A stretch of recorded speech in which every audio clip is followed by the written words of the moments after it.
Welcome, my dear students of class 11 to this English class with me, your tutor Atsinyo Sekose, and today we are going to talk about a poem here that is titled as Eve, and you would find it on page 31. So this is from your literature reader section, and we are going to first of all take a little look at the author here, that is Rudyard Kipling, and you would find that the information is at the back of your poem there. So now, his actual name is Joseph Rudyard Kipling, born in 1865 to 1936. He was an Indian-born British Nobel laureate and one of the first English language writer to receive Nobel Prize in Literature in 1907. And another interesting information here is that he is the author of that famous children's book that is Jungle Book, or in our Indian context we also refer to it as Mowgli. So that is the author that we are going to discuss here. But you would find that in this case here, the scenario or the setting is very different. So what is the setting that you would find in this poem here?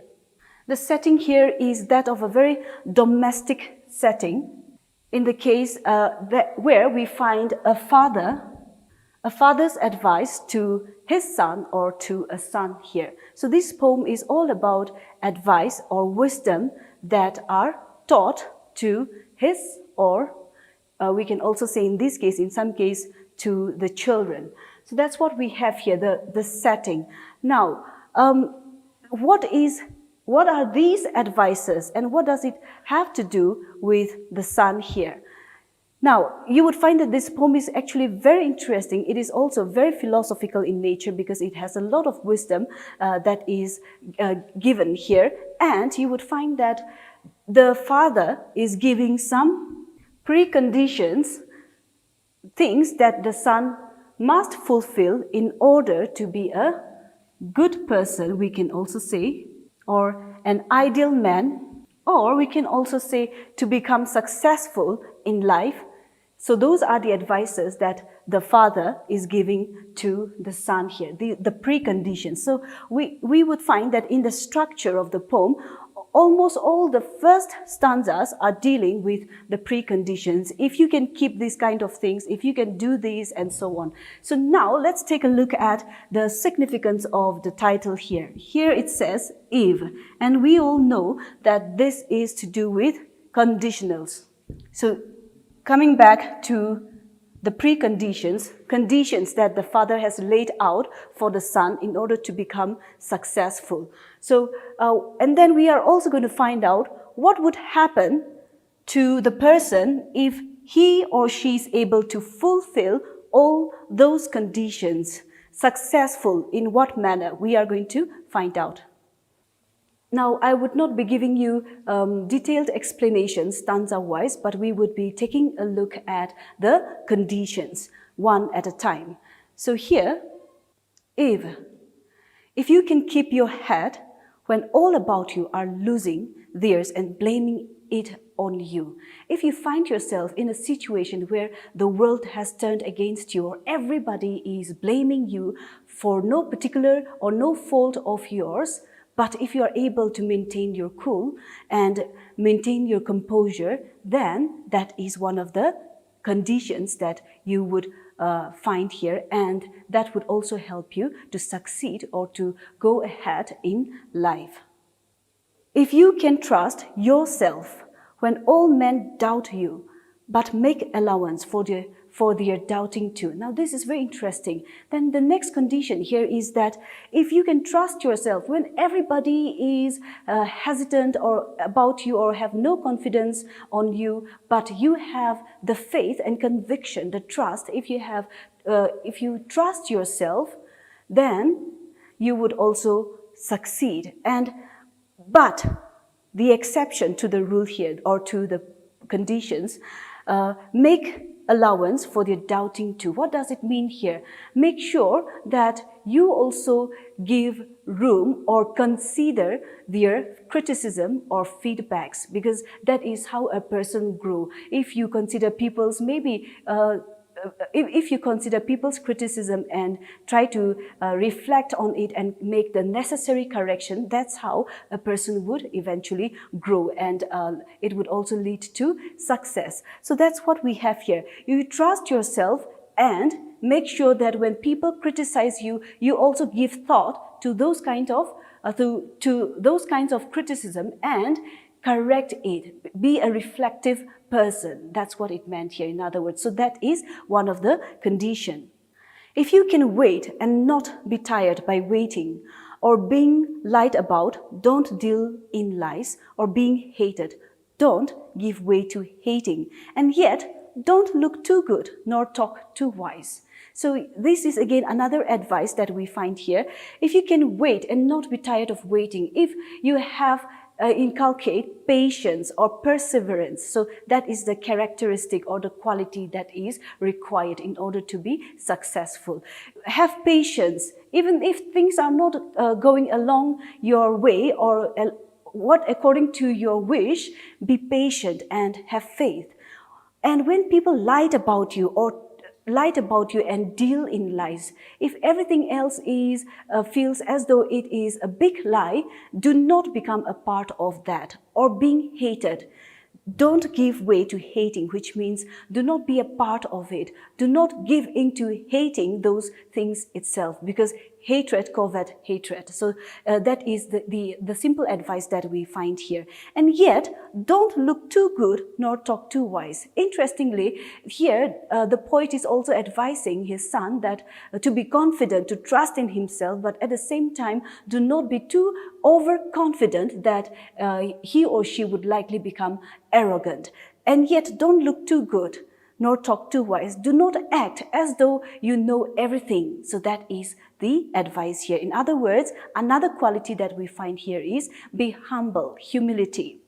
If you can dream and not make dreams your master, if you can think and not make thoughts your aim. Now, here is another interesting advice here. If you have visions and dreams, but it's important to have visions and dreams and to make plans.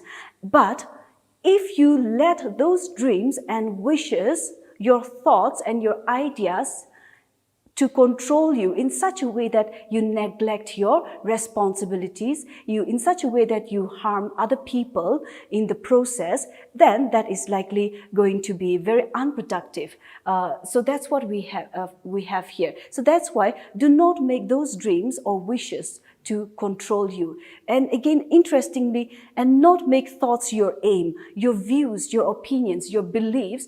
Do not, it may be sometimes these are things that some may be good, some may not be. So in other words, the poet is trying to say that sift it out and make sure that you do not let those things, your personal opinions or beliefs or wishes, dreams to control you. If you can meet with triumph and disaster and treat those two impostors just the same. Now here is a very interesting personification here in impostors. What is being personified here? We all know that personification is when an inanimated object or when a non-living thing is given lifelike qualities here. So triumph and disaster are being personified as imposters, as pretenders, pretentious people. So we see here the personification. And why is the poet saying that these two are imposters? Why? Because these two are not permanent. In life, in the course of life, you would find that in some case you would find yourself become successful. In some cases, you may fail at certain things. So that is what we have here. It is not one-way success and one-way failure. It is not like that. So these are very temporary things. So that's why it may also misguide a person into thinking that at one point of time when you become successful, you become arrogant and then again, when you come across failure, then you become so sad with no willpower to move ahead. So that is the imbalance that would be caused by triumph and disaster. So that's why the poet is saying that these two are impostors, and that the son or one should treat these two equally on the same footing or level. If you can bear to hear the unbearable truth you've spoken, twisted by knaves to make a trap for fools, if your beliefs or if what you have said is to be true, and if that is twisted, changed, manipulated by other people, and twisted by knaves to make a trap for fools, by dishonest people, and to convince, to mislead other people or the public, we can also say.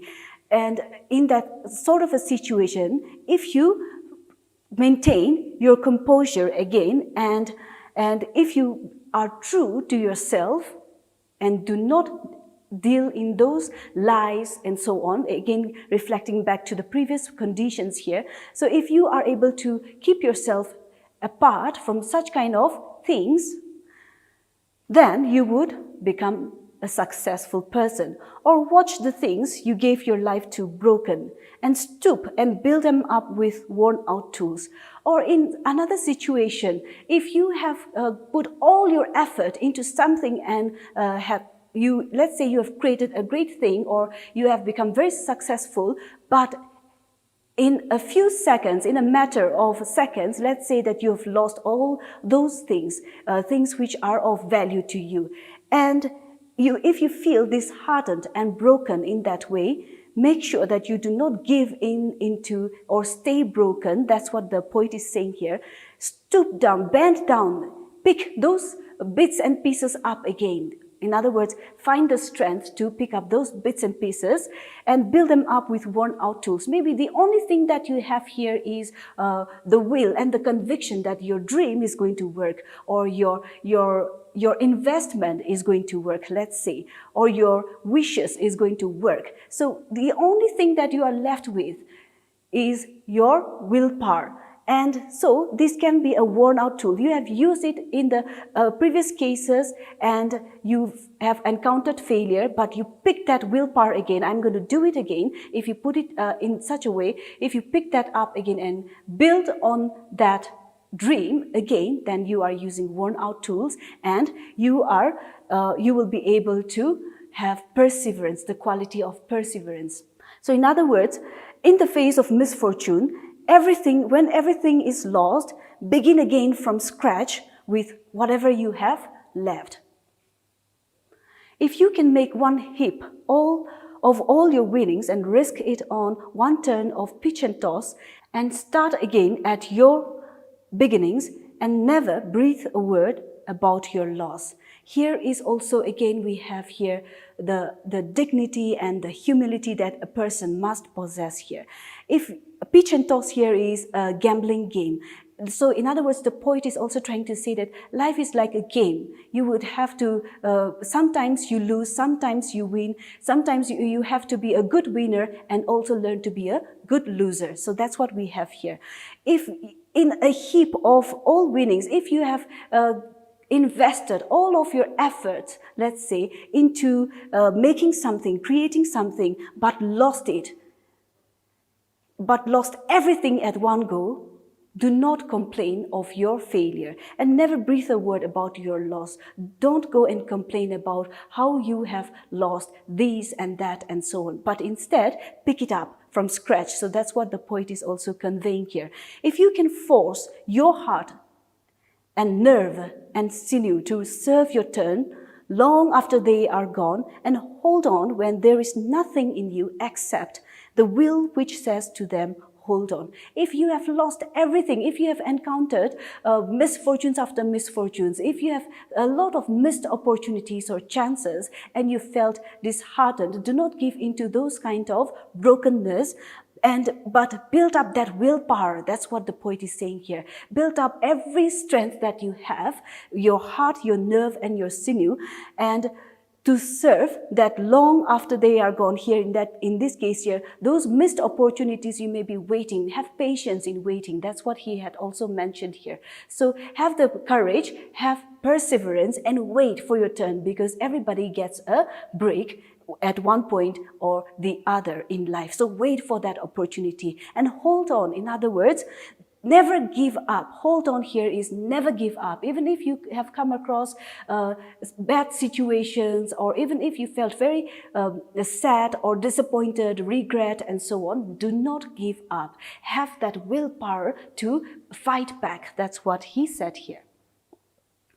If you can talk with crowds and keep your virtue, or walk with kings, nor lose the common touch.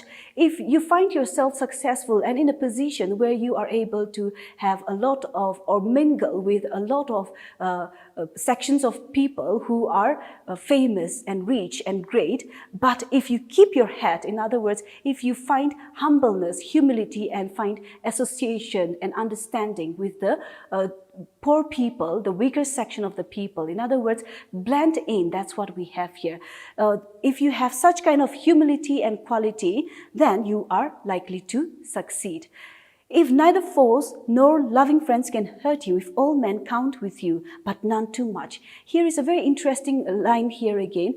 Be dependable in such a way that people would count on you, but do not be too dependable that people would take advantage of you easily through flatteries or dishonesty and so on. At the same time here, make sure that you do not become too dependable on other people. And that way, you would also have friends who would never betray you, and you would also have enemies who would not bring you great harm.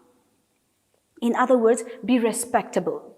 If you can feel the unforgiving minute with 60 seconds worth of distance run, in other words here, the poet is trying to refer to time, how precious time is. Forgive things which are wrongs which are done to you. Forgive those things, because in a matter of 60 seconds you can run a great distance if you are running. And likewise, dwelling on the past, dwelling on being unforgiving would only make you will only hamper or hinder your life course, we can also say, or your progress in life.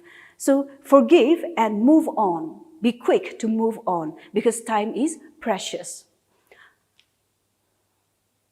Yours is the earth and everything that's in it, and which is more, you'll be a man, my son. If one fulfill all these preconditions, then the reward is success in life, and you would become an ideal man. In other words, if you are able to follow all those preconditions, this is what you need to do. You need to be humble, you need to have the willpower, you need to have the strength, you need to be patient, you need to be able to be willing enough to pick up from scratch and build again. People may say this and that about you, but do not become a part of such kind of hatred or lies. So these are the preconditions here, and if you are able to follow such things, then you would be able to succeed. So in a very quick manner, here is a very quick summarization here. It is no doubt advice or instruction, moral wisdom to be inculcated by the son or given to the son. And the poet is saying here that we must equip ourselves with this kind of life skills, coping up with injustice, misfortune, crisis, and most importantly, being reflective, self-reflective. When things are done to you, when things are not going according to your wishes, you also need to consider why that is happening. Being free from pride and arrogance, faith in self and balanced confidence, patience and perseverance, strength and so on, and not getting disheartened or demoralized, and having moral values such as humility, kindness and fellow feeling, and most importantly, willpower is a tool to fight against all these kind of courses that one would come across in life. And so we can say that these are very philosophical advices that the poet Rudyard Kipling is giving to his son, or we can also say advices to children. So that's what we have here. And on that note, we would be winding up today's class. Thank you all very much for joining me.